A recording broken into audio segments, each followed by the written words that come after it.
What up, people? It is your man RTP Skull Gang in the building. Skull Gang! You know what time it is. We are here with another video, another live stream. Now, I'll be honest with you. Today wasn't a must-have live stream, but looks like I'm having tomorrow off. And so, since I don't do much live streams during the week with you guys, I figured I'd jump on here before I go and stream me playing some Spider-Man 2. So I thought I'd come on here. Plus, I had a question, as I told you guys before we get going. Let me go ahead and get the music going in the background. Let's get the ticker going. I had a question by someone who asked me, matter of fact, let me give him a shout out, because I've been getting a lot of comments. And as I've told you guys before, I do reply to all the comments as much as possible. And I've been getting a lot of comments recently. So first off, shout out to Buck1 K1 Nears he's not in the building, but shout out to Buck1 K1 Nears, who was commenting in the comment section. Shout out to Luke Lacasse. I hope I was saying that right. Shout out to Che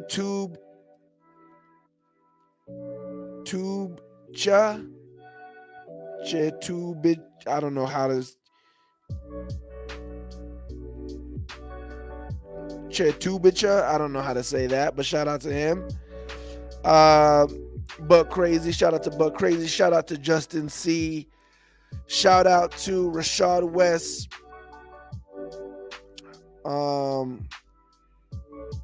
User ZQ. Shout out to Scott D. Scott Dwyer, Gregory, and I want a big shout out to JD Base 36, who gave me the question. Oh, look, the guys are in the building. Those Luke is in the building, and Buckhorn K1 Years is in the building. But JD Base 36 gave me asked me a question of, if I'm Dave Canellis, what should I do? Like, give me your opinion, RTP. What should Dave Canellis do? It's not an easy question. It's not an easy question. First off,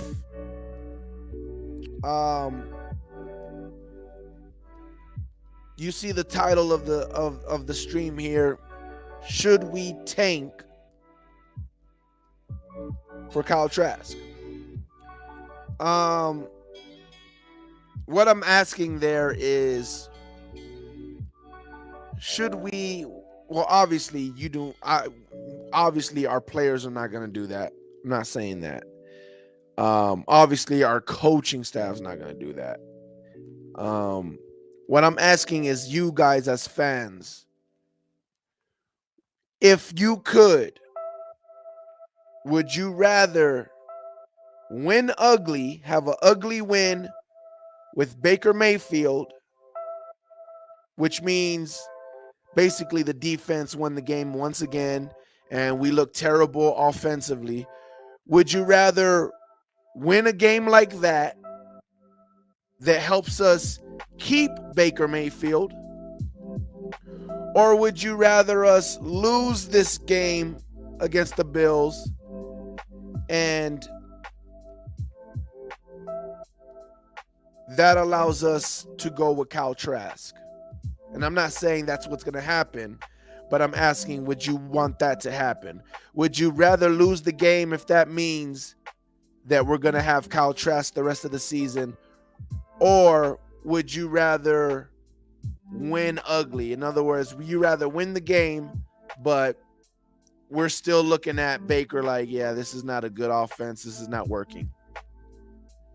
In my opinion, the best scenario would be win ugly, and then the coaching staff says, yeah, we just can't go on with Baker. We should give Kyle Trask. So that would be my best scenario. I doubt that happens, that we win the game and then they still the next week go with Kyle Trask. So that's my question to you guys. Put in the comment section. Let me know what you guys think. But that's where we're at right here. That's the question that I'm asking you guys. That's why we have this stream. Should we tank for Trask? Now, I'm going to get to some of you guys. Let me see. I started now. Luke says, shout out to RTP. Your film breakdown was amazing. You need to apply to teams for film work. Listen, I would love to, because I know that I would have the team prepared, bro. I would break down and analyze the film so much. Like, I would know all. Forget analytics. I was just kicked out of a space because I was trying to tell somebody. I don't know if he was a Buffalo Bills beat reporter, and I really wanted to talk football, but he started going on about analytics, and I was like, bro, forget analytics. And I was trying to explain it. They ended up kicking me out because they thought I was trolling. But I'm not trolling. Forget analytics. You know why analytics are bad? Because analytics tell you what you did in all the other games. Some people might think, well, isn't that good? Isn't that good? It gives you a list of all the things you did against, as far as here, like all the games together. Here's all the numbers of what that looks like. It's terrible. It's not good. You know why? Because it only helps if you're a bad coaching staff. If you're a bad coaching staff, it helps in two ways. If you're a bad coaching staff, then it gives you some type of average of what you can plan on. It gives you some type of average of what you can bet might happen. They don't tell you what's going to happen. It just gives you some type of ballpark of what more than likely is going to happen. And if you're a bad coaching staff, I guess that's better than nothing, right? The other thing is, if you're a bad coaching staff, then it'll tell you your tendencies, because you are doing what you think your team does best, and you're doing what you think that other team does best. Bad coaching staffs do that. Why do I say that? Because good coaching staffs look at their opponents. That's the difference. When you are doing your game plan, you have to look at what they do best or what they do worse, and what you do worse and what you do best. And that's how you make your game plan. And you should do that defensively, you should do that offensively. So far that doesn't make sense why analytics is bad. This is why. Because it's different per team you play. If you're a good coaching staff, your game plan for week 1 will be different from week 2, will be different from week 3, will be different from week 4. So in week 1, 2, or 3, you might do something a certain way, not based on you, but based on the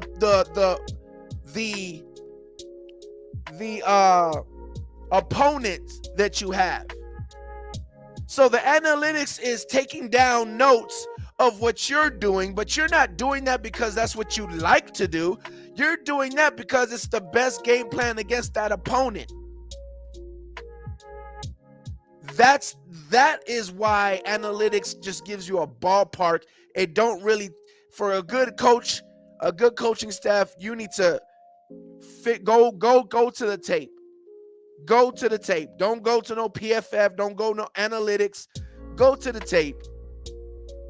Go see, oh, he likes to run on first down. He likes to do this on, okay, but what type of formation? Is it because he just likes to do it on that down? Is it because he likes to do it on that down against a 3-4 team, against a 4-3 team, against nickel? Does he only take that risk? There is so much more to football. When you talk about a good coach and a good coaching staff, there is way more. There's a reason why good coaches, and I've said this before on my old channel, way back in the days, there's a reason why good coaches and a good coaching staff can go against a bad team, wait it out. Buck fans, if you've been a Buck fan for a while, you know this is true. Sean Payton used to do this to us all the time. Oh, it's back and forth. Oh, defense is playing good against Drew Brees. Oh, it's back and forth. Oh, we're stopping them. They're stopping us. And as soon as we throw an interception, as soon as we fumble, as soon as we make a mistake, Sean Payton goes, okay, let me go into my bag, pull out this money play, touchdown. Okay, give me that play back. Close the bag up. Vanilla plays for the rest of the game until that bad team makes a mistake again. Until that bad coaching staff makes a mistake again. Oh, they made another mistake. Hold on, Drew. Run this play, get a touchdown real quick. You got that touchdown? Thank you. Put it back. Close up the offense. We ain't wasting no plays on this team. We don't need to. They're not a good team. There's a reason why good coaches could do that against bad coaches or bad teams. Because they look at a lot more stuff. They're not just picking out plays. Let's try this. Let's try this. Let's try this play. Let's try this is a good play. Good coaching staffs don't do that. So analytics don't take account for all that stuff. They don't take account for the vanilla plays that coaches are just throwing out there just to waste time, or just running the ball trying to kill the clock, or the yardage of a team or a defense like us where we're ahead by 2 possessions, so we play our 4-minute defense. What's 4-minute defense? Give them cushion. As long as we don't let them drive down the field real fast, let them slowly drive down the field and kill clock. We do that all the time. Oh, but to everybody else, there's a lot of yards getting put on that defense. And to Todd Bowles, he's sitting back like, yeah, because I'm waiting for the game to end. I'm not trying to make a turnover. I'm not trying to stop them. Let them just slowly drive down the field. If they score, they score. If they don't, good. We'll get the ball and we'll finish out the game. We do that all the time. But all of a sudden, we bad with yards. We're bad with this. Just analytics, stats steers you wrong. Steers you wrong. And the better you are as a coach, the more the analytics can be misleading. So, yeah, film work. I would be breaking things down. I say all that to say, Luke, I would be breaking things down so much when it comes to what they like to do against what formations, what time, how they're the type of, man, I would love that job. I would love that job, Luke. Buck1K1 near says 2 more days. Eric in the building. Baker is good, just wish he played a bit smarter. For example, he should run more when there's nothing, or even do check downs to the running back. Let's break that down, Eric. I want to talk about that. Here's the thing, Eric. There's a reason why you're seeing that, Eric. Let me finish reading this comment real quick. Canellis needs to do a better job as well. We have Mike Evans, Chris Godwin. There's no way in hell we should only score less than 10 points in back-to-back games. I agree with you. Let me tell you why this is going on, Eric. It's all because of, not all, it's mostly because of Baker. Go back and look at the preseason games and go look at the different play calls that Canellis calls for Kyle Trask. Look at how different that offense looks compared to the offense we got out there right now. There's 2 things about Baker that's going on. One, you're not seeing him make a lot of NFL throws. Desmond Ridder made a lot more hard throws out there than Baker even attempted to. Period. Baker is only throwing to wide open people. And when you're only throwing it to wide open people, you know what happens? You don't have a good offense. Unless you're not going against a good defense. Why? Because there will be enough plays where there's wide open people. But when you're going against a good or decent secondary, like the Falcons, like the Lions, there's not enough plays where people are wide open, so your offense doesn't look like it's moving. It doesn't produce. There's not enough production because he's holding the ball. When it's a play where it's like, ooh, fit that in, Baker. He goes, no, I don't want to fit it in. Let me look somewhere else. I got to find a wide open guy. And that's the problem. When you play against a good secondary or a good team, a good defense, there's going to be a lot of plays that you need to make happen. There's not going to be a lot of wide open plays. There's not going to be enough wide open plays. There's going to be a lot of plays that you're going to have to fit that ball in to move the chains. And Baker is scared to do that. The second thing, and there's plenty of proof for that. There's plenty of proof of that in the game. If you just watched the last game, we broke it down. If you haven't seen the film breakdown, we broke the film down. A lot of plays where Baker's like, I'm acting like I'm going to throw it, but I'm not going to throw it because that window's too tight. I'm not going to risk it. Meanwhile, Desmond's like, I got to throw it. Let it go. And he fits it in there. Levante hits the guy right when he gets it in there. He fit it in there. But Baker, no, it's too close. I can't do it. Second thing Baker does, he relies too much on the scheme. He relies too much on the scheme. That's why 2 things have happened in that game that we just had. What do I mean by he relies too much on the scheme? There's a play where there's Mike Evans and there's Chris Godwin right next to each other. And Chris Godwin runs straight, and I think maybe he runs like a post. I mean, a corner route. I'm not sure if he breaks. I'm sure he breaks somewhere. But either way, the point is, Chris Godwin runs forward, and there's 2 guys. There's a corner and another corner, one in front of Mike, one in front of Chris. Chris runs straight, and Mike runs slowly behind Chris, and then goes underneath Chris into the middle of the field, and he's wide open, and Baker makes that throw to Mike Evans. That's a scheme, right? That was made to get Mike Evans open very easily. Those are the plays that Baker relies on. He relies on those plays. He relies on the scheme. He relies on the, okay, when he does this and he does that, this guy should be open. That's where I go. He relies on that. There's nothing wrong with hitting that. That's what you're supposed to do. But when you rely on it, that's a different story. And what I mean by that is when you play bad teams, right? When you play young teams that don't know what they're doing, hey, we can win games like that, right?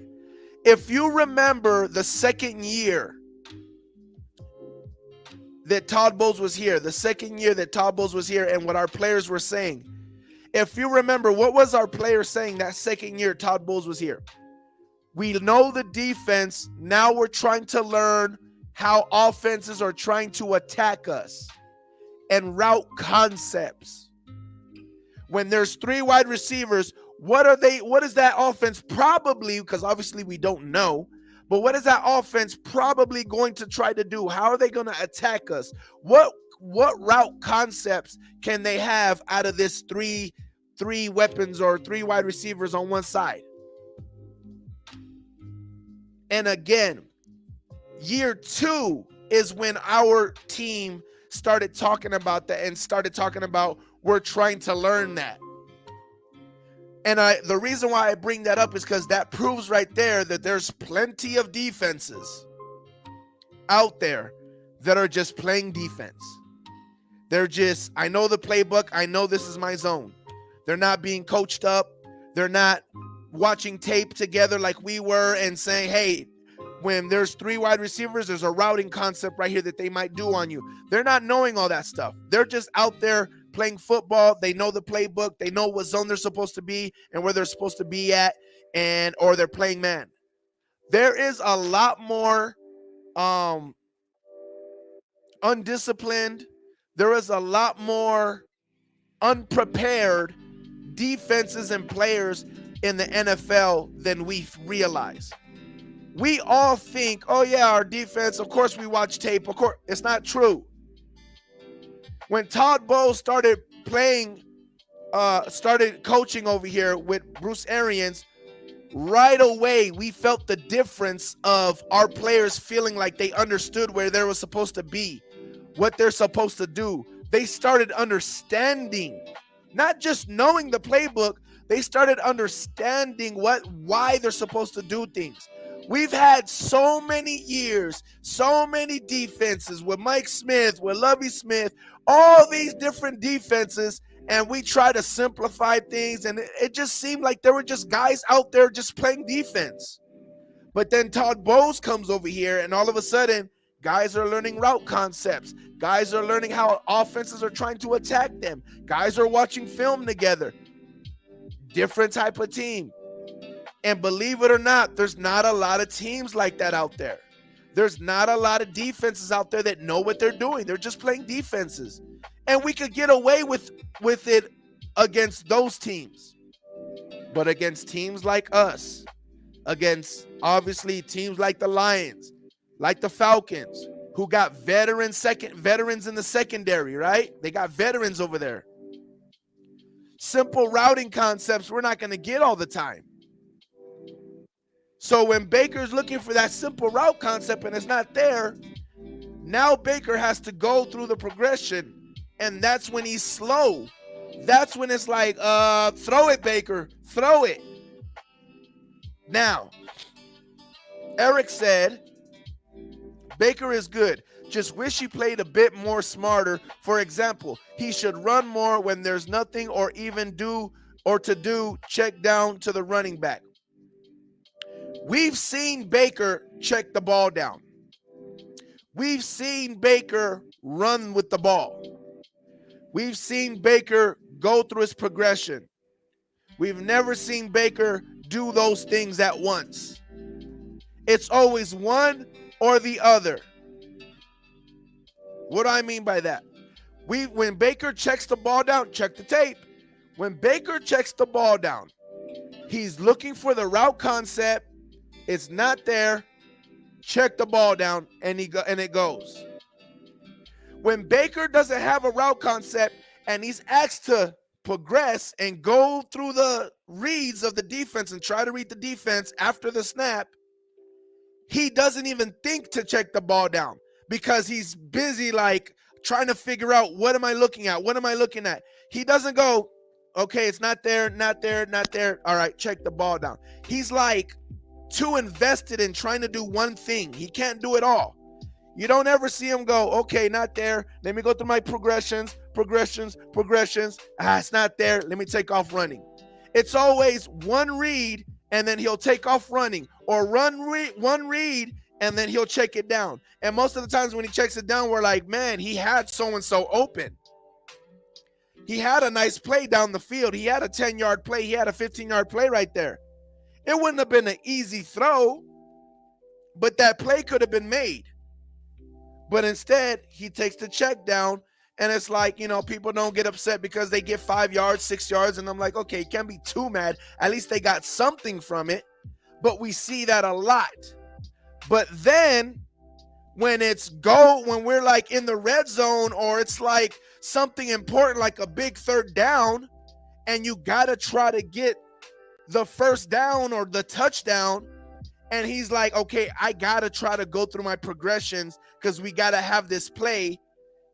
He's like, and then it's like either he's scared to throw it, and if he doesn't throw it and then there's nothing there, we're yelling, throw the check down, and he forgets that there's a check down. So like he can't do all of that. Like he can only, it's like he pre-snaps, right? And he thinks, okay, this play has a route concept. And that's the other thing.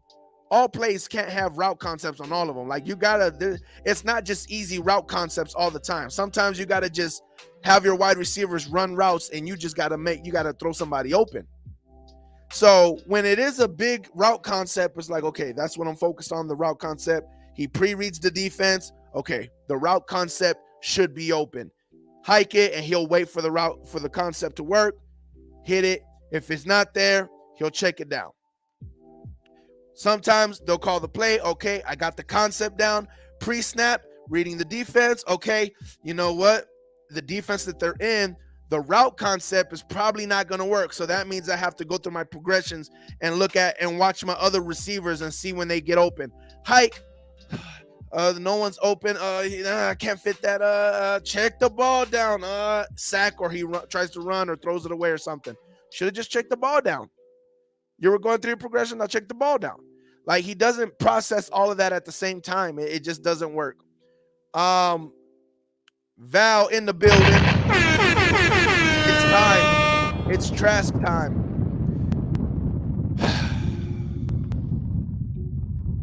I think it is. I think it is. And it's because of that. It's because of everything I just said. Think about the problems that we're having with Baker right now, guys. Think about the problems that we're having with Baker right now. Holds on to the ball too long, or his release is too slow. He's slow going through his progressions. He's holding on to the ball. He's not letting it go. When we talk about like, it's open, let it go. It's open, let it go. Throw it. Not doing that. We wish he would run more. And he is turning over the ball. All those things, batted balls, all that struggling to get down the field, all that stuff we heard in training camp. Every reason that we thought Trask was going to win this quarterback competition in the middle of training camp is all making sense again. It's all coming back to fruition. We heard this in training camp. Baker had it batted balls down. He struggled to get down the field. His releasing the ball, getting rid of the ball was slower than Trask. Trask is running more than he is, using his feet more than he is. Trask is getting down the field easier than he is. The only thing that Baker did better than Kyle Trask, if you guys remember, we were breaking it down all the time here on this channel on the Pewter and Red podcast, If you remember, there was only two things that Baker was doing better than Trask all training camp. One, the big play down the field, which was basically him just chucking it. Just him chucking it down the field, hoping somebody come down with it. We don't even see him do that. We wish he would even do that with Mike Evans. Just chuck it down the field. So he was getting the more big plays than Kyle Trask because he was just chucking it up and hoping somebody come down with it. And every once in a while, he would beat Kyle Trask in the red zone period. Most of the time, him and Kyle Trask were even on the red zone, but sometimes he would beat Kyle Trask in the red zone. And sometimes Kyle Trask would have a bad day in the red zone, period. Those were the only things that he beat Kyle Trask in. Kyle Trask got rid of the ball faster. Kyle Trask had the offense moving better and was moving down the field more fluently than Baker. Kyle Trask would decide right away, nothing there, take off running and get yards. Kyle Trask had better throw, better arm talent, hit the harder throws. And Kyle Trask went through his progressions way faster. So I don't know. I don't know. Maybe it is. Will call in the building. You cannot praise a man that lost to Baker in training camp. Clearly, they both are bad. Going to Trask, in my opinion, get you a better draft position. Trade Evans and White, go to Trask and start over. That made no sense. That made zero sense. This is why, Will. Kyle Trask did not lose that battle to Baker. Baker was given the starting role because of his experience. And I'm not mad at it at all. At all. The one thing about Baker that we didn't know about was he can read defenses pre-snap. Pre-snap, he can see the blitzes coming. He can see the coverage it is and all that. That's great.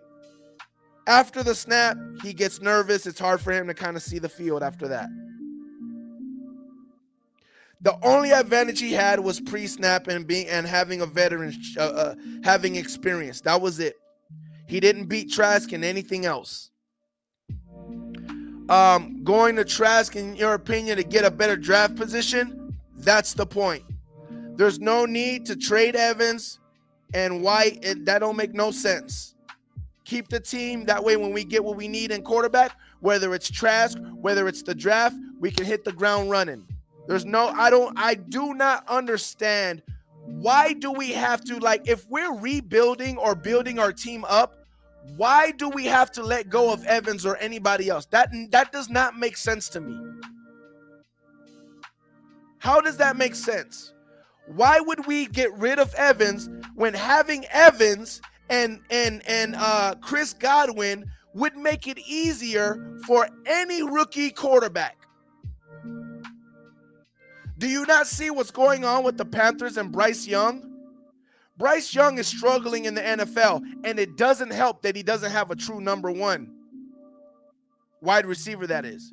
So why would you get rid of a Mike Evans that would definitely make it easier on a young quarterback that you're trying to groom? Yeah, you have Chris Godwin, but what about Chris Godwin and Mike Evans? Wouldn't that make it even easier? So I never understood why people are like, yeah, we got to start over, or yeah, we're going for a quarterback, might as well get rid of our pieces. Why? What do we benefit by getting rid of our pieces? We have the team ready to go. We just need the quarterback position. We just need the quarterback to be ready. That's it. That don't make sense. But as far as Trask, this is why. We are limited with Baker. We already see it. We're limited with Baker. Even more limited when it's against a good defense or a good secondary. Not even a good D-line. That's the bad part. We haven't even faced a D-line because of our O-line is so good in pass protection. We haven't even faced a D-line that, like, we sat here and was like, yeah, the D-line kind of killed the game for us. Like, it was a problem. The D-line made it a problem. Think about that. Not even in the Eagles game. Even in the Eagles game, we were like, yeah, he has time to throw the ball. Could you imagine? Because we've never seen Kyle Trask with an O-line that'll give him time in the pocket the way Baker has time in the pocket. Could you imagine Kyle Trask with the time in the pocket that he has with this O-line? So the reason why we go to Trask is Baker limits the offense. And I believe that's another problem that Dave Canellis has to deal with. He can't just call anything he wants to call. He has to call things that Baker is comfortable with. And that's why we have the offense out there that we have. And again, everything that I say, there is proof. I'm not like these other content creators where I'm giving an opinion. I have nothing to go off of. I have no proof about it. I'm just giving you my opinion because this is what I want to be true, or this is what I think is true, and I'm just going to live by it. I got proof. How do I got proof that Dave Canellis is limited offensively?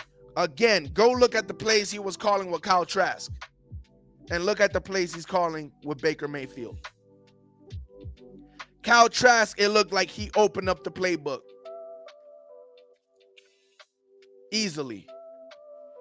So, and if you don't believe me, another proof I have, what happened when we saw Baker in preseason after he easily went and got that touchdown with those easy bootleg plays? What did they do his next time? They opened it up just a little bit. They opened it up. Now his playbook looks a little bit like the playbook they were using with Kyle Trask. Just a short glimpse of it. What happened in the Eagles game? In our last possession, our playbook looked like Kyle Trask playbook. What did Dave Canellis say about that last series? He said it was great to see us be able to run those plays. That was good. It was good to see that we're able to run those plays.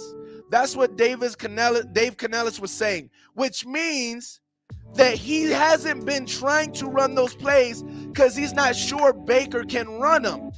And when he was forced to run those plays because we were down by double digits against the Eagles and we have to do something, we got to open up the play and try to get down the field, and we were actually able to move the ball like that, Dave was surprised and pleased. That tells you that he wasn't sure if Baker can. And when you see his playbook go back to condensed the way it looks the last two games since that Eagles game, that tells you that he feels like these are the best plays for Baker, and he can't really open it up like that for Baker. So again, the things I say are not just pulling things out of my butt. It just is what it is. There's proof in the pudding. Baker won the QB competition due to his experience, not because of his ability. He didn't really do anything better than Trask in training camp. I agree, he did nothing better. Both are average at best. We can't say that about Trask. I think it's crazy that we can take a guy that has not started one game in the NFL yet, barely has any experience, but Baker can have 6 years and people still hold on to say, but he got some talent. There's something there. He could be good. But we're throwing away Kyle Trask that took a big leap over one offseason and a training camp where he finally got some reps in a training camp and took this big leap to where he looked better than a 6-year quarterback. But we want to throw that away and say we know what Trask is already. Make that make sense. How do we know what Trask is already? Desmond Ridder has what? What week are we? 7, 8, 9, 7, 8, 9, 10, 11. He has 11 games. He hasn't even played 17 games yet in his career. He played 4 games last year, the last 4 games, and he played 7 games this year. And guess what? Last week against the Tampa Bay Buccaneers, a couple days ago, he looked way better than a 6-year quarterback. And that's not, and again, Desmond Ridder has had some bad games. I'll be the first one to say I thought he was the worst quarterback in the division, maybe even the league. Desmond Ridder is a bad quarterback. Game 11? He outperformed a Baker Mayfield in his 6th year. But let's throw away Trask because we know who he is. We know who Trask is, right? Come on, guys. Let's be real. Let's be real. Let's be real. I don't mind giving him a shot. And again, let me say this again.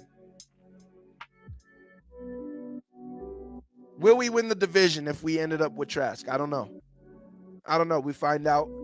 I definitely think the offense runs better, especially after he, bumps and bruises of Trask trying to do what he has to do. Trask will definitely cost us some games. But guess what? Baker cost us the game last week, this game that just passed. Baker cost us the Falcon game. Statistically, he cost us the Falcon game. And watching the film and him being a quarterback, he cost us the Falcon game. Missed throws, didn't let go of the ball when he should have in certain throws, and he threw the pick. Could have at least at minimum had 2 field goals instead of 1 field goal just to tie it. He literally cost us the game. Detroit game, what do you think? Cost us the game. And here's the thing. Here's the crazy part. I think it was Real Bucs Real Talk or Real Bucs Talk. That's what they're called. Real Bucs Talk. Right? I kind of got a bone to pick with them because they was trying to, one of those guys on there was trying to go at Jameis. And it's so crazy how they said 100% Jameis cost us those games. Really? Let's see. Jameis threw interceptions, but then threw touchdowns to get us back in the game. Even get ahead of the game or even tie up the game. We complain that Baker doesn't have a run game. Neither did Jameis. But you know what else Jameis didn't have? He didn't have a defense that's top 4 in allowing points. Maybe top 3 now.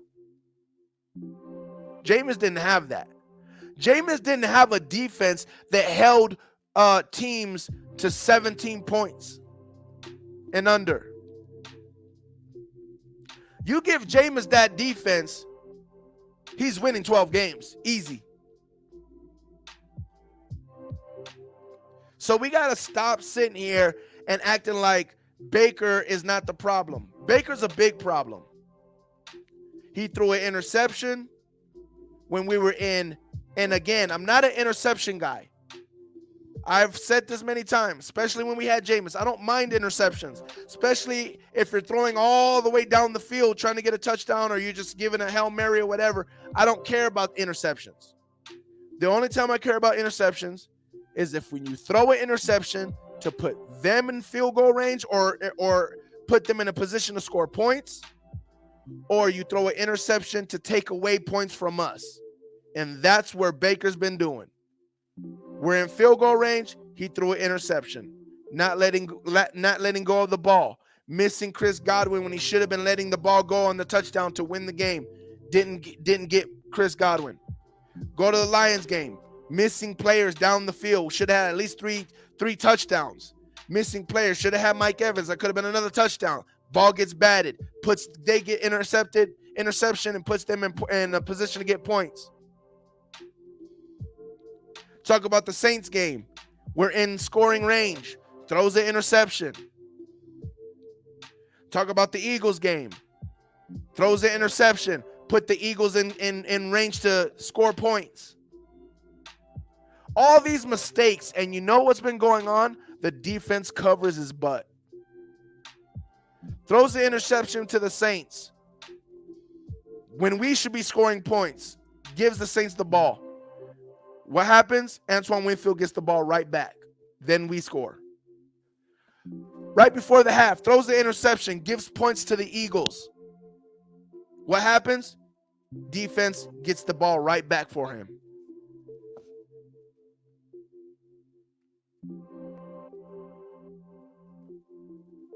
So it's a heavier load on Dave Canellis. But we're going to talk about what Dave Canellis can do. Eric says the Lions game as well. He overthrew Palmer like twice. Got a pass batted down that was for Mike. Exactly.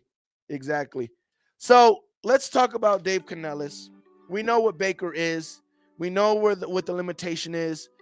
If we're going to wrap that part up, Will, with your comment here, you go with Trask for two reasons. Really for one reason. It just does two things. You go with Trask to see what you got. Either Trask is going to be good enough to win the division, get us in the playoffs, and continue to go, and we're going to be in a bad position where we can't draft a quarterback. Or Trask is going to be bad, and we're going to be in a position where we can draft a quarterback. He controls his own fate. That's why you do it. Now let's get to Dave Canellis and JD's question of what can Dave Canellis do? Let's start with the run game, because that's the biggest problem Dave Canellis has. That's a problem whether we have Trask, whether we have Baker. That's a problem Dave Canellis has to deal with. The run game. This is what I would advise. I would advise, one, stop running so much on first downs. I would play action more. The tape is out.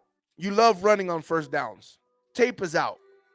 And I find it to be poetic justice that Buck fans who didn't know what they were talking about were complaining about Byron Leftwich running on first down all the time.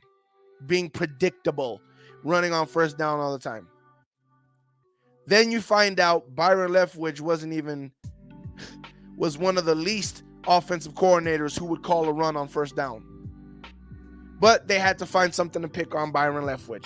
And it's poetic justice that now they got an OC that actually only runs on first down. And we put the numbers. What did I say? What was the numbers?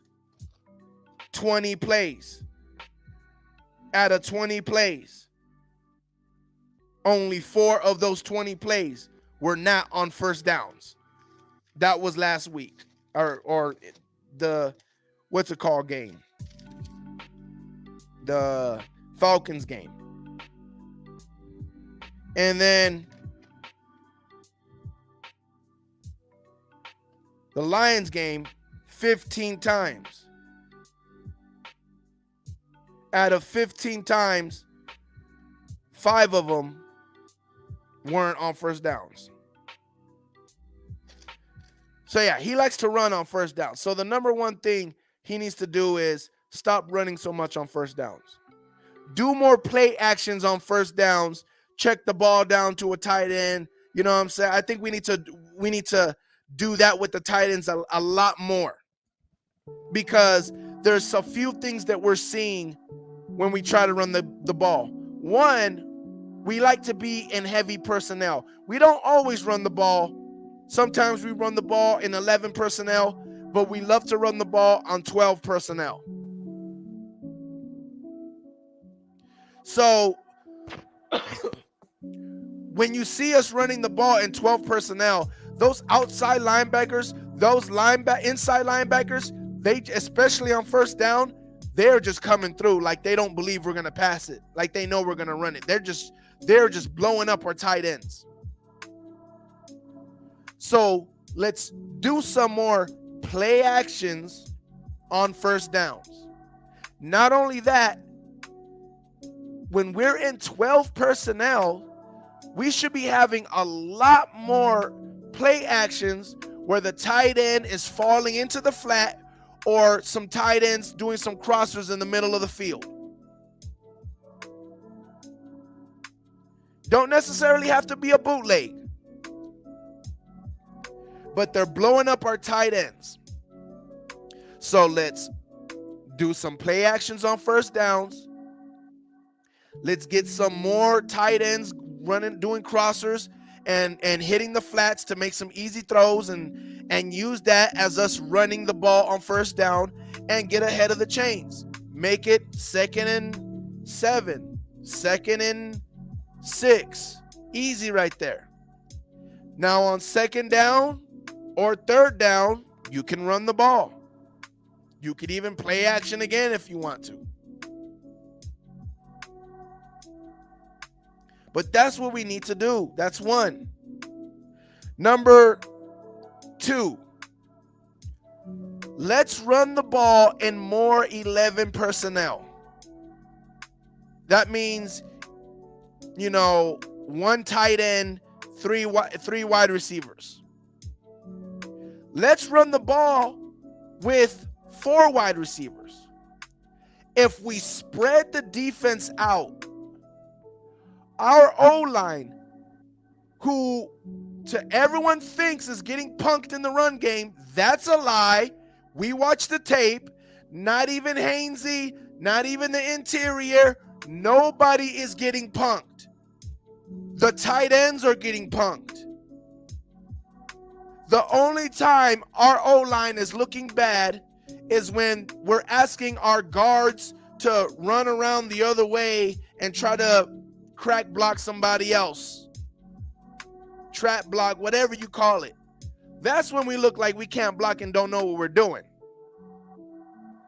But when we're all close and we're 12 personnel and we got the tight ends and 1 tight end as a fullback, 1 tight end on the edge, they just bum rush the line. But if we spread them out like it's a passing play, again, people like to run to pass. You want to run the ball so you can play action and get some easy runs. Some easy passes. Reverse it. Go the other way. Let's spread it out and show them pass. And then we just draw play and run the ball. That's literally the opposite of play action. The draw play. Hike. Going through my progressions, psych, it's a draw play. He runs, and now you got our O-line who is fighting, who's been really good pass protecting, and they're fighting their guy, and all of a sudden that pass rush is trying to beat the O-line, and all of a sudden, whoop, there went the running back past us. Oh, it was a run. While I'm busy trying to get to the quarterback, trying to fight off this offensive lineman that I can't get off of me. Well, there goes the running back. It's literally the opposite of play action, the draw play. Hike, it's a pass. Psych, it's a run. Give it to the running back. Let the running back go off. Everybody, the corners, the linebackers, everybody is worried about all the options. All the Mike Evans, everybody that's spread out. They're worried about that. They have to because we're spread out. They're not able to get close to the line because if it's a pass play, they're going to be out of position. It's the second thing he has to do. Start running the ball like that. Running the ball out of passing formation. Third thing. T-Money says, heck no. Why heck no? What is this picture you have? Is that a Bucs picture? What is that? Why do you say heck no? Answer that question. Third thing he has to do.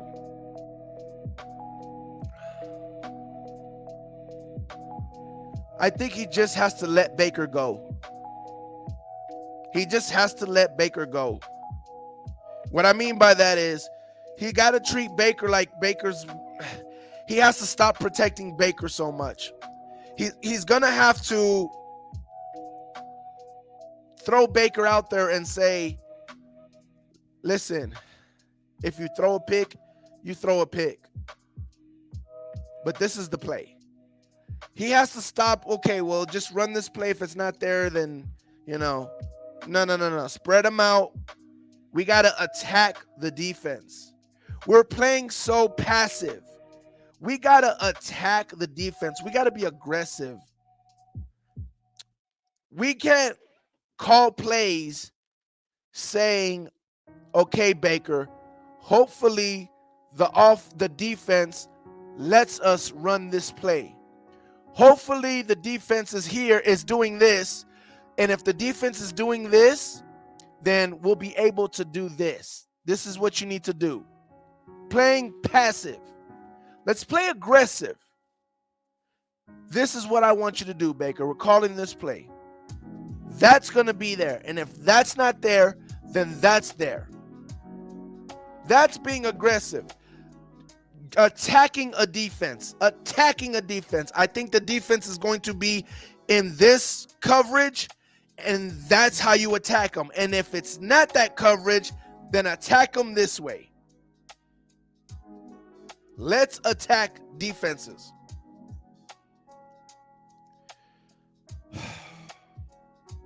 Now, here's some side notes that I don't think any Buck fan has talked about, that I think a lot of Buck fans, whether you're in your Facebook group, you're on Twitter, a lot of Buck fans should be talking about this so that maybe a beat writer or someone can bring this up and give this idea. One, I said let it fly with Baker. Just let it fly. Two, maybe Dave Canellis should try calling plays from the press box. Dave Canellis says he wanted to be on the sideline because he wants to be with his quarterback and he wants to, see what the quarterback is seeing and this and this and that. That was great. That's good. I think that's cool. I think we're 7 weeks in. They should already have an idea of what Baker's seeing and all that stuff. Communicating, you can do that through the headset. That's easy. Baker can pick up the phone, communicate, okay, this is what I'm seeing, this is what I think is going on. Communication can still be had. But maybe Dave Canellis needs to see the game from over the top, looking down. Instead of having someone calling him up and saying, hey, it's cover 2. And Dave's like, I don't know if that's, hey, it's cover 2. I don't know. Hey, it's cover 2. Maybe Dave has to see it from the top so he can see right away and be like, oh, I see what they're doing. Yep. Oh, I thought it was this, but they lied. Okay, I see it. Hey, on the next play, do this. To get more confident in what's going on the field, maybe Dave Canellis needs to see the game from the press box. Shoot, even to get a feel of the game, maybe he will get a better feel. Now, obviously, it's usually when you're on the sideline, you get a better feel of what's going on in the game. But maybe, just maybe, there's something else that it just clicks better when he sees it from the top view that makes things better and makes him be able to call the game a little bit better, makes him be able to feel the game a little bit better. Just try it out. Try the game from the press box, from up top. And last but definitely not least, I don't know if this is even possible, but if it is, this is definitely something Dave should be doing if he hasn't already. Have a meeting with BA. Yeah, Bruce Arians. Have a meeting with Bruce Arians. Go over the game plan with Bruce Arians. I don't mean ask him to make a game plan for him or anything like that. I want him to take his playbook, take his game plan, go to Bruce Arians and say, this is what I think. These are the plays I want to run. This is why I want to run it. This is how I want to attack this team this week. What do you think about that? What do you think about this playbook? What do you think about these plays I want to run? What do you think about this game plan that I have to go against this team? And maybe BA takes out his famous red pen. And again, it's not to say, no, I don't want that, I don't want that, I don't want that, I don't want that. But to say, I would be careful with this concept because of this. Or I would be careful with this play because of this. Or I wouldn't use this game plan, or this game plan wouldn't work because of this. And that doesn't mean that Dave Canellis, takes the game plan and throws it away.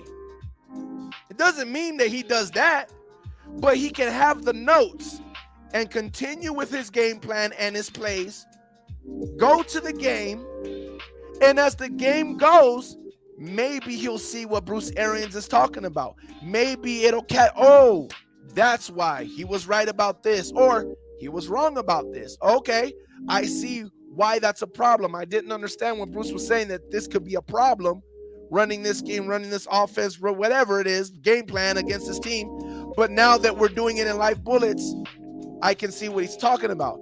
Now he don't have to go after the game, go back and, okay, let's go watch the tape and, all right, let me try to figure out why it didn't work. Now he already has a head start of why it didn't work. Now he can go with his own red pen and say, he's right. That didn't work because of this. But with my scheming and my ideas, let me get my pen. If we just do this, that play will now work. You know what? He was concerned about this play because he doesn't like this concept. And he was kind of right because the defense did this when we ran that. But now if we do this, that'll take care of that. That'll counter the defense of doing that. Who knows? Who knows? You know what I'm saying? These are all just different things that, and BA, here's the thing with BA, right? Byron Leftwich ran the same plays. Don't let these fake wannabe, I know what's going on with the Bucs people, steer you wrong. Byron Leftwich was running the same plays we won the Super Bowls with, was running the same type of schemes Bruce Arians was with. The only difference of that year was, besides Brady and his arm, the only difference was Bruce Arians was not there to take a red pen to it and say, this isn't going to work. No, I don't want to run that. This is not a good idea. That's the only difference. The difference is, instead of Bruce doing that, Tom Brady was the one saying, I want to run that, I want to run this, I want to run that. But it's the same, it was the same stuff that we've been running, just bad game plans and bad amount of plays that we were bringing into the game. So with that said, obviously the genius part, or the good part about our offense, was Bruce Arians knew how to game plan. This is why I try to tell people about Todd Bowles. He don't just have his players ready to play.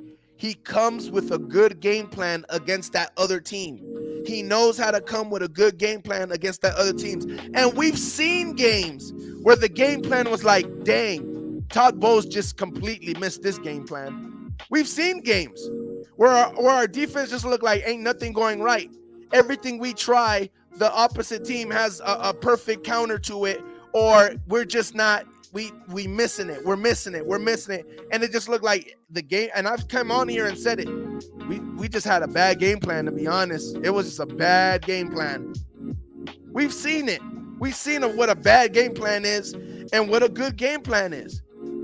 Players look lost. Players look like they don't have an answer out there. And I think that's a part of the game that fans don't think about. They just think players go out there, call a play in their ear, and they just run it perfectly. No, they got to practice those plays. Those plays that they were practicing, those are the plays that they put in the playbook, in the game plan. Those are the plays that they run on Sunday. They don't just, this isn't Madden. They don't just come out with some play that they haven't been practicing and be like, hey, let's try this play. We haven't did this at all year. Let's try this play. 42, whatever.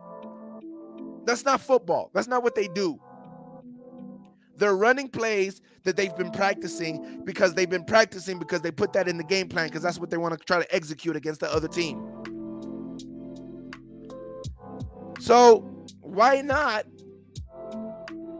see what Bruce Arians has to say about the game plan, what he likes, what he doesn't like, and pick his brain. Why doesn't he like it? And again, it's not to sit here and say, oh, we want him to be no risk and no biscuit. That's not what I'm saying. I'm not saying, oh, I want Bruce Arians to change his plays or his schemes. That's not what I'm saying at all. I'm saying, listen, if you're good at what you do, then you can do it, right? Todd Bowles is a 3-4 guy. We got 4-3 plays out there. We got nickels out there. We got big nickel out there. We got all kind of different defensive formations. Defense is defense. If you know how to play defense, you know how to play defense. It's the same thing with offense. Offense is offense. You might favor a type of offense or a scheme, but offense is offense. If you know what works, you know what works. Bruce Arians could look at his scheme and say, I wouldn't choose this play because I like to throw down the field, but since you're doing this, this will work, this won't work.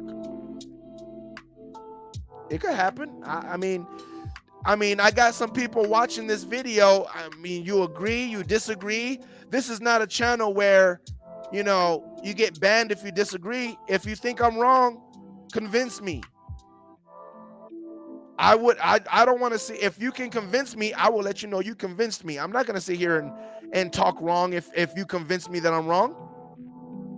What do you guys think about that? Let me know in the comment section. Kelly Dwight in the building. I want the best players for my team, and that starts with Trask. And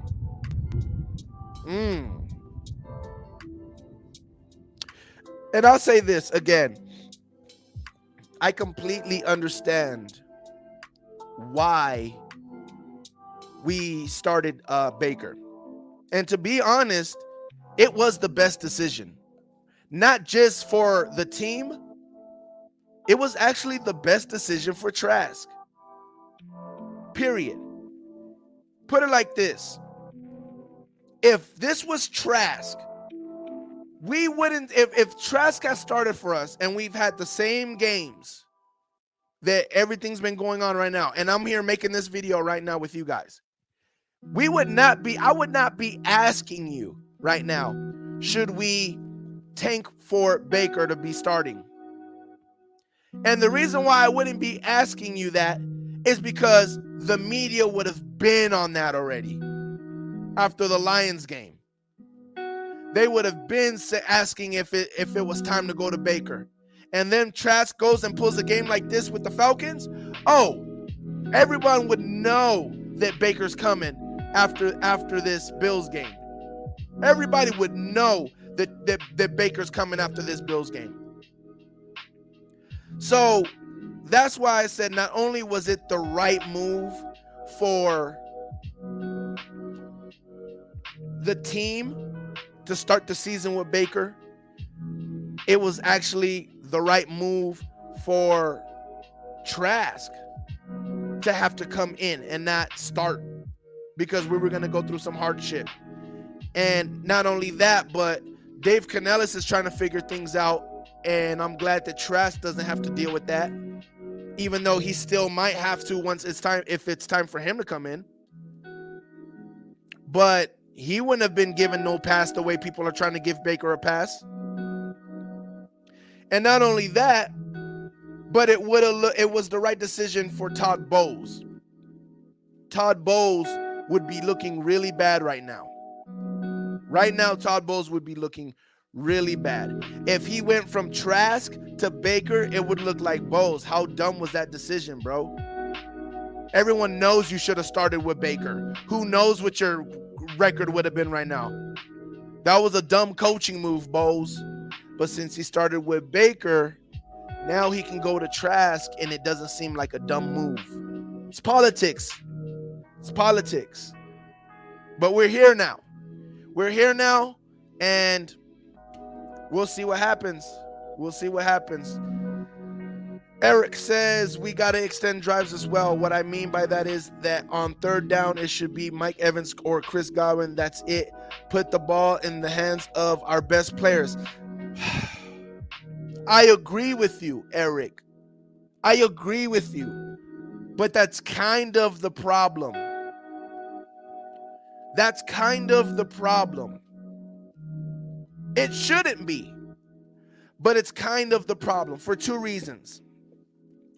One, Dave Canellis is scheming the play that way, is designing the plays that way. And that's good. I love that. Don't get me wrong. That he's scheming the play for Mike Evans or Chris Godwin. I don't get me wrong. I love that. But it's kind of a problem because the defense, whether the play was schemed for them or not, the defense is preparing to stop Mike Evans or Chris Godwin, most likely Mike Evans. Like, that's their game plan, is to give extra resources to stop Mike Evans and Chris Godwin. So if the opposing team is giving extra resources to stop Mike Evans and Chris Godwin, then that means they have less resources to give to stopping Devin Tompkins or the tight end or Trey Palmer. And they might not need extra resources to stop Trey Palmer or Devin Tompkins, but it would be a problem if the play was for Devin Tompkins or Trey Palmer. Does that make sense, Eric? Because if the play was for them, they're wasting their extra resources on Mike and Chris when the game plan for us or the play call for us would be a scheme to get Devin Tompkins open or Trey Palmer open. If you notice, every time we send Trey Palmer down the field, he's wide open because they're not paying attention to him. The second part that is a problem, Eric, is when you're scheming for Chris Godwin and Mike Evans, that's great, but the defense is game planning to stop and give extra resources to Mike Evans and Chris Godwin. That's okay. We're used to that. Where the problem lays is Mike Evans still might be open. Chris Godwin still might be open. But it's going to take a tight NFL throw, which is not a problem. But for Baker, it is, because he's holding on to the ball. He doesn't want to try to make those NFL throws. That was the difference between Ritter, sadly, and Baker in the last game. Ritter took chances and made some NFL throws. Baker pulled the ball down and didn't want to try to fit the ball in. Even when we needed a touchdown and Chris Godwin is open in the touchdown, he's looking at Baker. He's looking at Chris, but he's not sure he can get the ball over, which it was an easy throw. That's a easy NFL throw. Minimum skill. And Baker was scared to try it. So that's where the problem is. It's almost like we're wasting plays. When we're designing plays for Mike Evans and Chris Godwin, if there's a decent amount of coverage, Baker don't go for it. And now when he's going through his progressions to Devin Tompkins or Trey Palmer or, K-Dot, those are guys that you could throw open, but they're not schemed wide open. So then Baker doesn't want to throw to them unless someone is running across the field. You know what I'm saying? Then I can throw this in front of him and he'll catch it. Then Baker will throw that.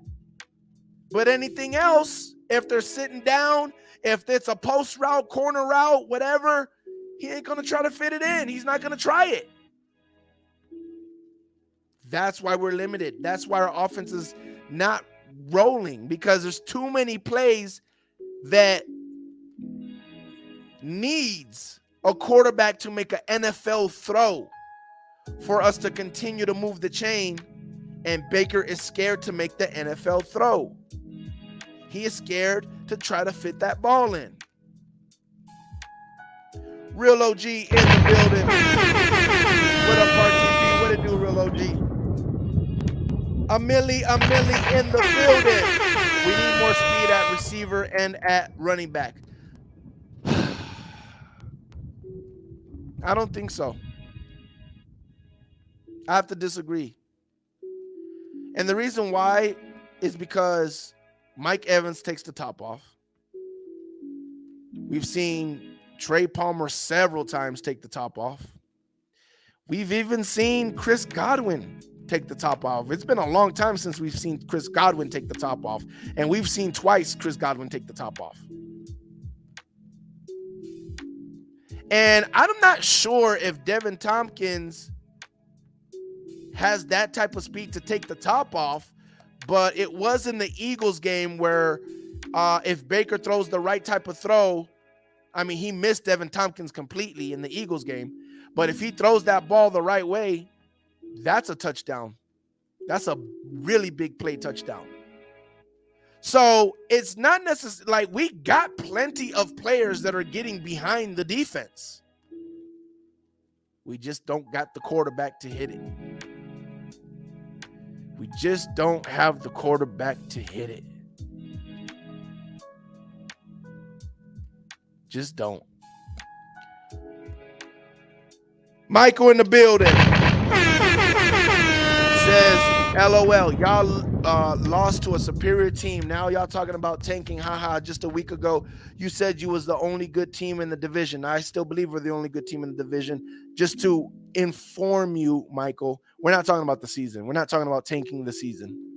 We were talking about, should we lose this Bills game so we can get Trask to come in? So we're not necessarily talking about tanking the season. I know that's what it's a little bit of a clickbait. I will admit it's a little bit of a clickbait. I got you. Sorry. So it's a little bit of a clickbait. I'm sorry. I'm sorry. You thought. Sorry about it, Michael. We're not talking about taking the season. Diggleman says Baker needs more crossing routes. He can't hit deep routes. I hear you, Diggleman. You're right. Diggleman in the building. You're right. You're right. I mean, listen, I've heard people say we need to do a lot more bootlegs. All that is correct, man. I cannot argue with that. More bootlegs, more crossing routes. I can't argue with that. My only problem is that helps for what? One game? That's going to help us for one game. Then the next team is going to say, okay, we're not letting that happen. And then we're back to square one. And that's my problem. Since Michael is here right now, that's my problem. It isn't that I don't think that we can win the division with Baker. I still think we can win the division with Baker. But we're going to have to like scratch and claw and dink and dunk and try to cheat this way and then try to cheat that way and then try to hit over here and then hit over here. And I don't want to do that. I don't want to. It shouldn't be that hard. We have Mike Evans and Chris Godwin. It doesn't need to be that hard offensively. We shouldn't have to have, okay, we got to have crossing routes. We got to have more bootlegs. We got to do this with more screens and more. There's only so much of the cheap plays and trickery that you can do. Why? We don't need to do all that, bro. I mean, we do with Baker, but it can only last us so long. And then, let's say we do that, we win the division, then what? Then what? We give him an extension, we pay him a little bit. Why? Why? To do what the Saints are doing? Try to hold on to some type of success? No. I'd rather lose the season. I'd rather lose the division, lose the season, and go forward with what we got to do to be better than hold on to something like the Saints are trying to do. Hold on to some type of competitive, at least we're winning games here and there. At least with Baker, we can have 8-9 wins for sure with Baker. We're not going to be bad. I don't care if we're going to be bad or be good. I don't want to be bad. I don't want to be good. I don't want to be okay. I want to be contending. If we're not contending, then let's build to contend. Period. If we don't have a team that's contending for a Super Bowl, then let's build to go get a Super Bowl. We have a team right now that can contend to go get a Super Bowl. We just need a quarterback. There is no reason to hold on to a quarterback that's going to hold us back from contending. Why? Wasting years, wasting contracts, all that. Why? There's no point. So instead of that, just throw Kyle in there. See where his ceiling can be. Our offense will open up. We don't got to dink and dunk and do trickery here, trickery there, play action, all that. We don't got to do all that stuff. No. Kyle Trask can actually read the field. He can actually make NFL throws. He can actually pick a defense apart. We've seen it. He's good under pressure. He's actually picked a defense apart, got down the field for a game-winning field goal. We've seen everything we needed to see from Kyle Trask. Everything we needed to see from Kyle Trask, we've seen it. We haven't seen it in the regular season, but we've seen it. Let's go see him do it in the regular season. And if he succeeds, guess what? We got something. And if he doesn't, then good. Now we're in position to go get one of those real quarterbacks. This is a big quarterback class coming out. And that's how I see it. If we play Trask, it's a win-win situation for us. It is a win-win situation if we play Trask. Because if he's good, it's a win. We got something there to build on. If he's not good, it's a win because we're going to go get our quarterback. We ain't got to worry about wondering what if. We're going to be in a good position. We go get our quarterback. It's a win-win situation. Amelie says, so you were rubbish the Kyle. I don't know what you're trying to say there. How can he read the feel if he can't read the playbook? How can he read the field? Is that what you're trying to say? How can he read the field if he can't read the playbook? But who are you talking about? First of all, are you talking about Kyle? Kyle knew the playbook before Baker. So you can't be talking about Kyle. You got to be talking about Baker. How can he read the field if he can't read the playbook? I mean, I don't know if Baker can't read the playbook. You're talking about Baker. Baker knows the playbook, you know. Reading the field is a different story. I don't know. I don't know why he can't read the field again. He's a 6-year quarterback. I don't know. I don't know what to tell you. I don't know why you would say Kyle. Again, Kyle knew the playbook better than Baker. I don't know if I don't know if you were, or I thought you were, but I don't know if you were around when the whole training camp battle was going on.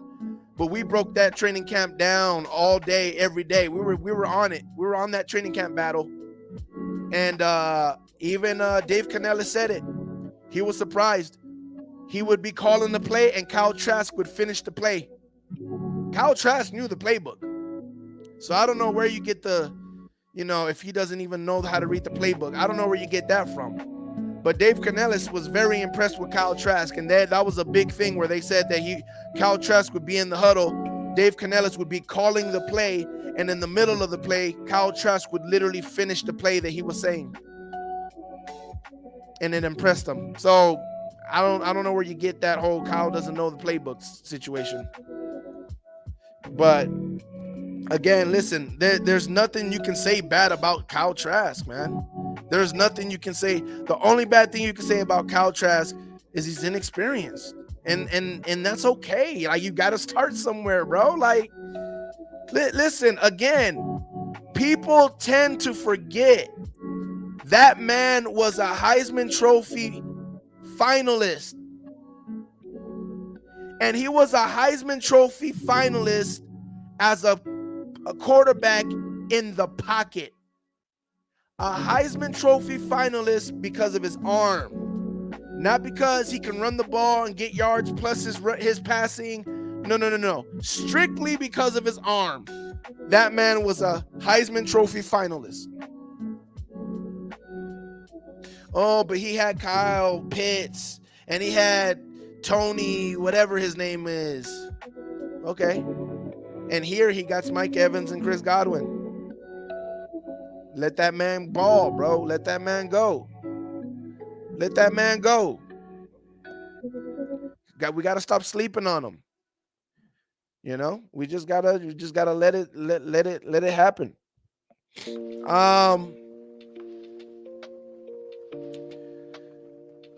Let me check Twitter real quick, see if there's anything that triggers me.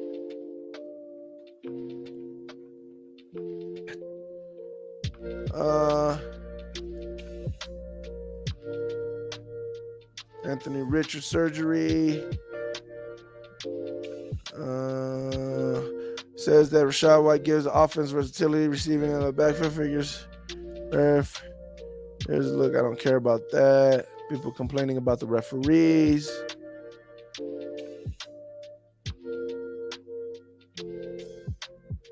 I wonder if Kirk got this throw off.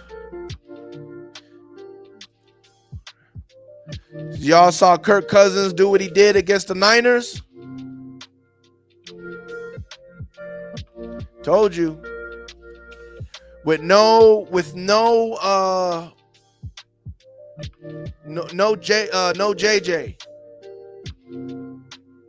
Kirk Cousins and the Vikings beat the Niners with no JJ.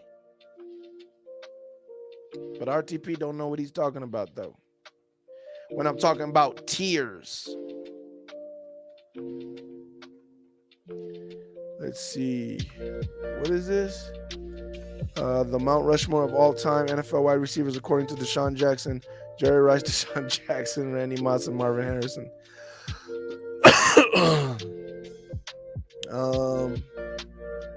Trying to see if there's anything else. Devontae David as a Hall of Famer, we already know. So we got the Bills game, man, and I honestly, I've never felt like this before. I can honestly tell you guys. Listen, I don't delete any of my videos at all. Maybe I should, but I don't. I don't delete any of my videos. I say my truth. I put it on wax and I leave it there for the world to see whether I was right, completely wrong, sounding ignorant, whatever it is, for the good, for the bad. I put it on wax and I let it and I leave it out there. My old channel's there, all that stuff. I say that to say this, man. I've never since 2012 when I started doing YouTube videos, I've never felt the way I feel right now.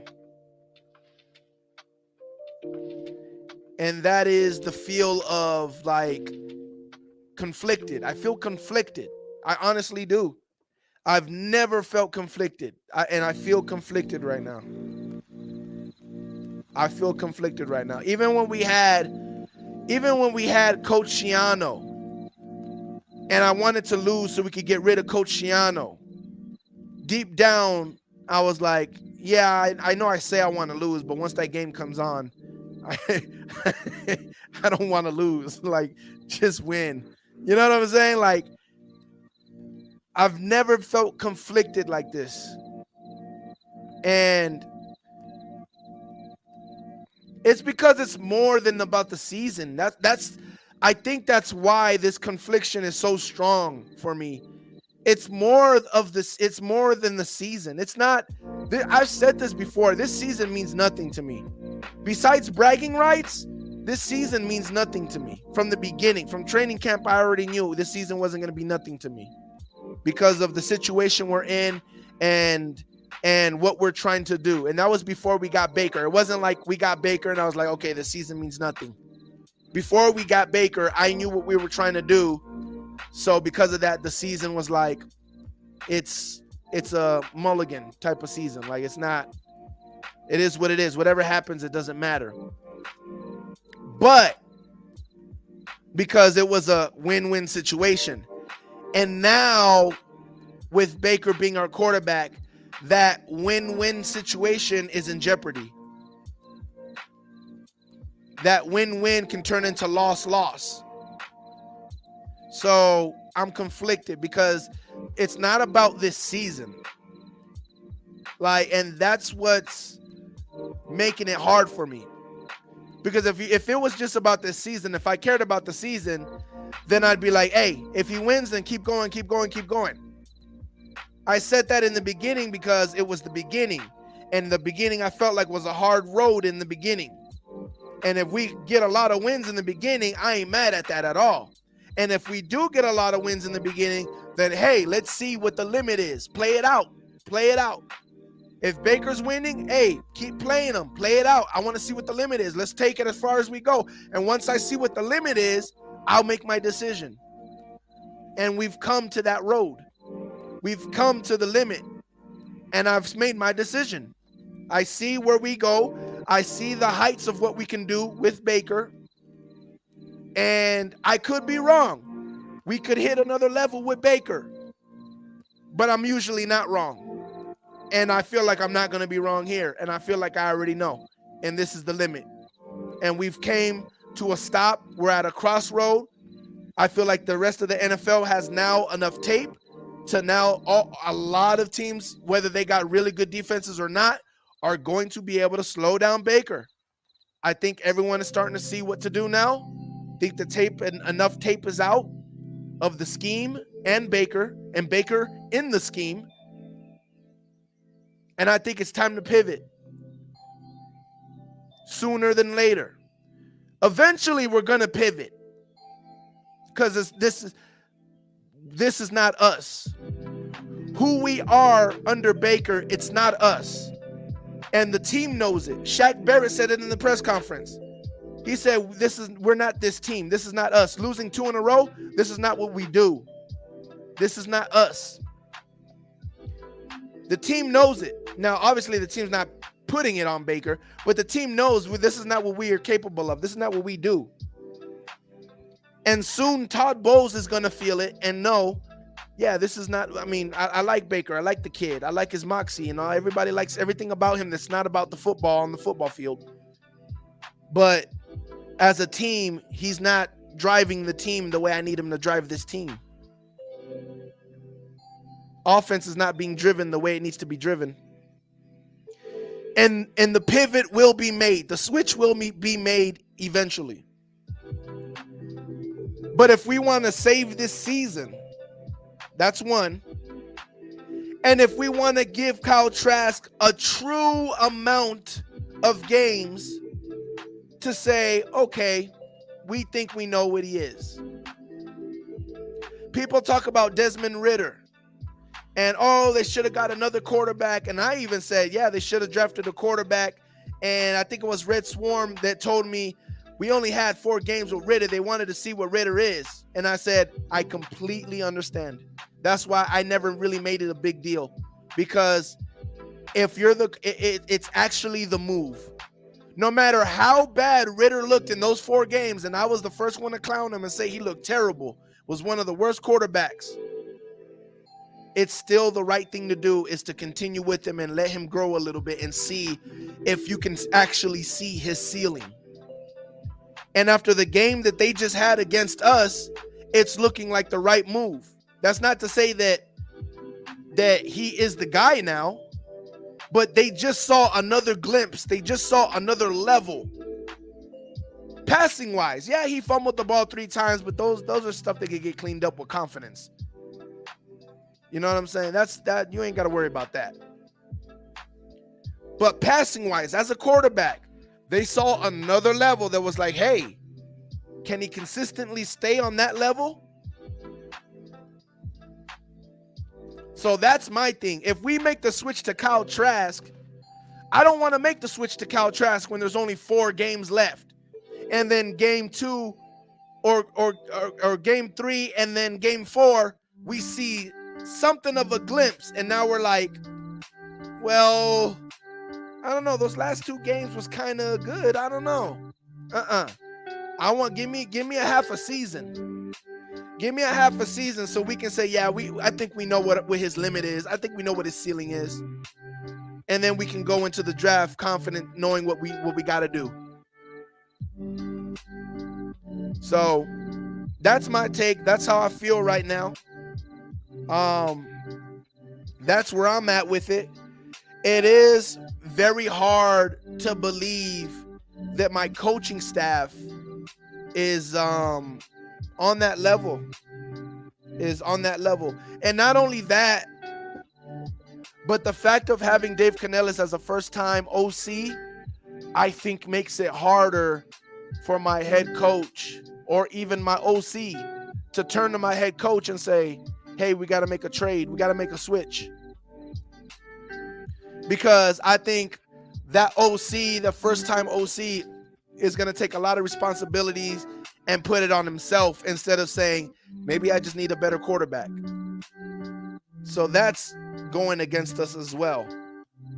But I'm hoping, and for the first time, again, for the first time of me doing YouTube and always trying to quiet the crowd down and be like, yo, stop. It's not his fault. Stop. He's not a bad coach. Stop. He's not a bad coordinator. Stop. He's not a bad quarterback or whatever. Stop, guys. Calm down. I'm trying to quiet the riot in the mob. I'm trying to quiet everybody. Like, shh, don't be loud, man. It's not like that. They're not as bad as you think. I'm actually, for the first time, trying to raise a mob, trying to raise a chant, and trying to raise people to be like, we want Trask. We want Trask, because I want them to hear it and I want them to know that, hey, we're behind Trask. Let's go. Throw them in there. We understand. Thank you, Baker. We appreciate it. We wish you the best. We hope you continue success. I don't got nothing against Baker. I just see the limitation. And it's team over everything. It's team over Evans. It's team over Devin. It's team over Antoine. It's team over Tristan Wirfs. It's team over Levante. It's team over... No name is bigger than the team. Team over Brady. And especially team over Baker. So I appreciate Baker, but right now I think this team needs Kyle Trask out there. This team needs Kyle Trask out there to go out there and deliver that football. And also, low key, I think Dave Canellis needs Kyle Trask out there. And that was my final thing that Dave Canellis needs to get this offense to be better. He needs Kyle Trask. He needs a quarterback that's not as limited throwing the ball. Yeah, having Cal Trask out there would be a little bit more dangerous because he might take some sacks. He might fumble the ball. He might throw some bad picks. But the offense will actually be a juggernaut. The offense will actually be able to punch back. Instead of being scared, instead of having an offense that can't punch back and is just playing scared, with Baker is playing scared and can't really punch back until we get a shot down the field, and we might make that, we might miss it. We'll have an offense that can throw some haymakers, throw some combos, punch back, actually punch back with Trask. Because Trask will be able to sling that thing around the field. And again, sometimes when he slings it, it's going to get picked. It just is what it is. He's going to learn. He's going to see something and it's wrong. He's going to think something and it's wrong. But that's experience. It just is what it is. I rather go down fighting and swinging than go down like in a fetal position. We lost the Falcons game going down in a fetal position. Baker Mayfield. Why did Baker Mayfield throw that interception? Why?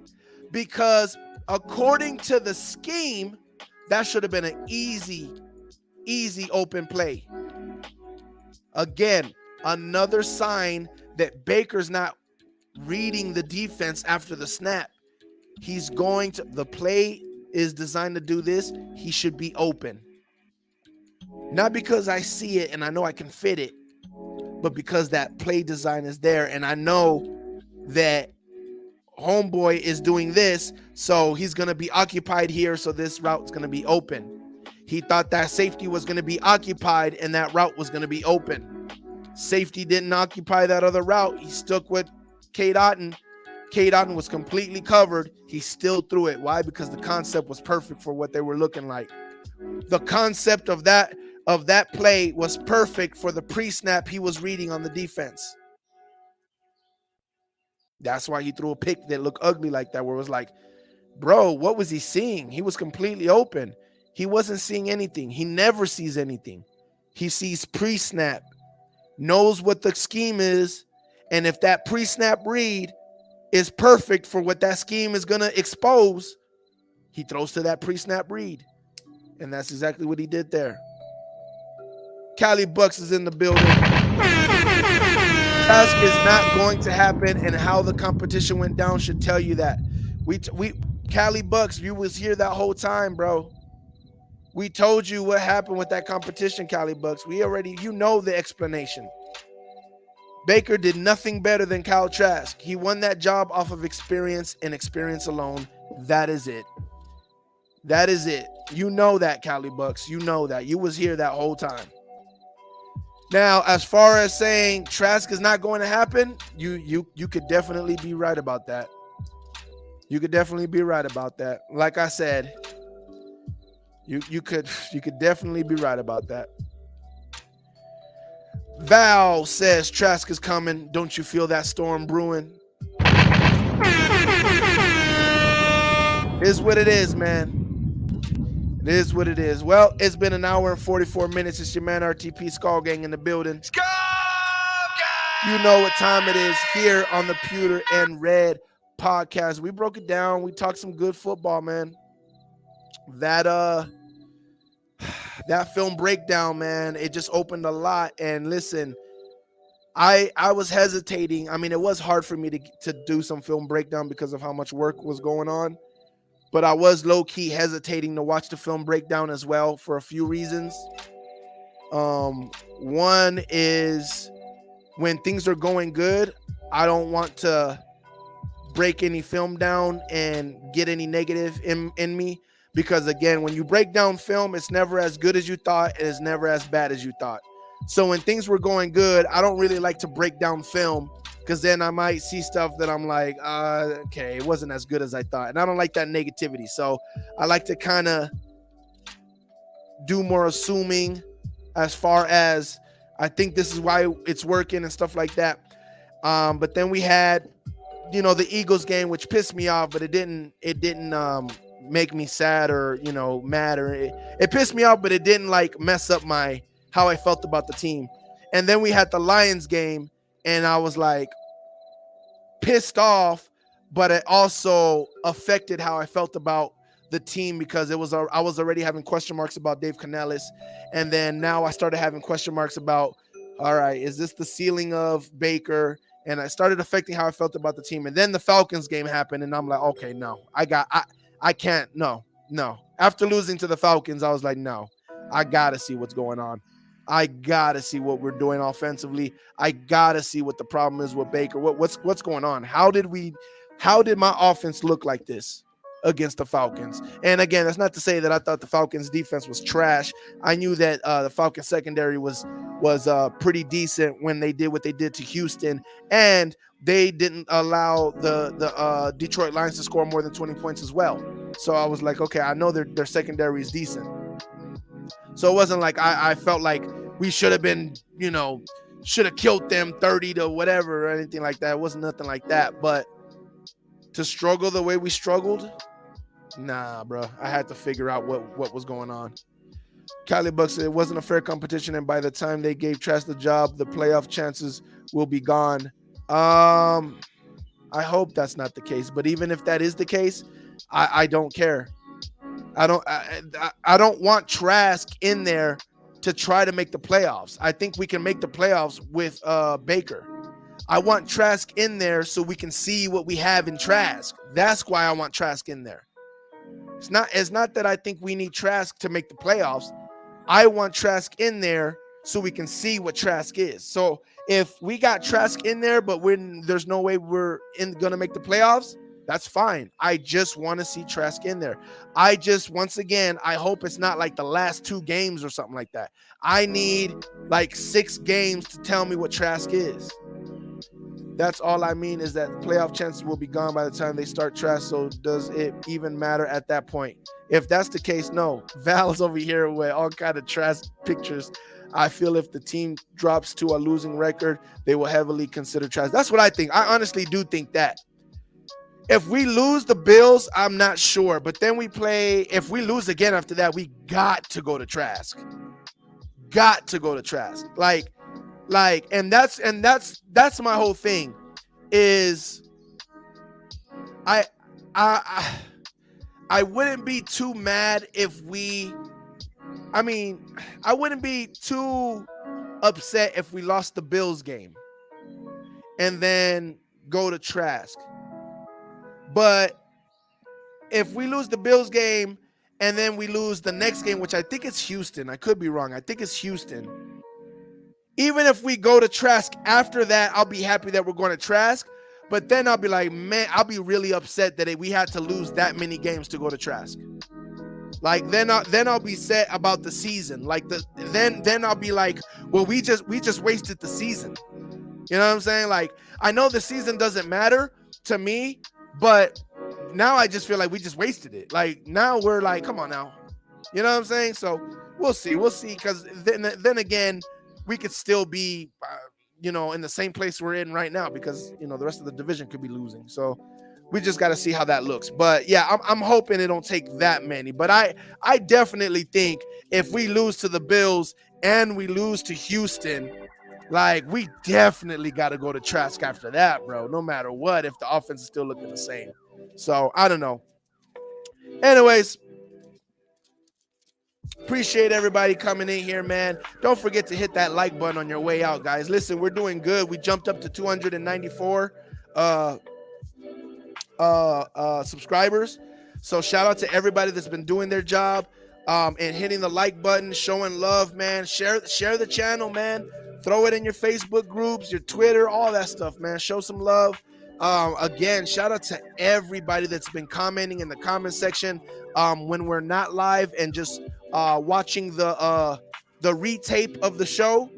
A lot of people has been commenting. I've been replying to a lot of people all day today. So shout out to everybody that's been commenting when the show's not live and stuff like that, because that's letting YouTube know that people are, you know, commenting, and they're active on this channel. So shout out to you guys, man, and shout out to everybody that's showing love and sharing. But we're getting up there in subscribers, so let's just keep on doing what we're doing. And I'll see you guys next time I see you guys. It's your man RTP Skull Gang in the building. Remember, it is pewter and red till we cold and dead. I'll see you guys next time. We out, deuce.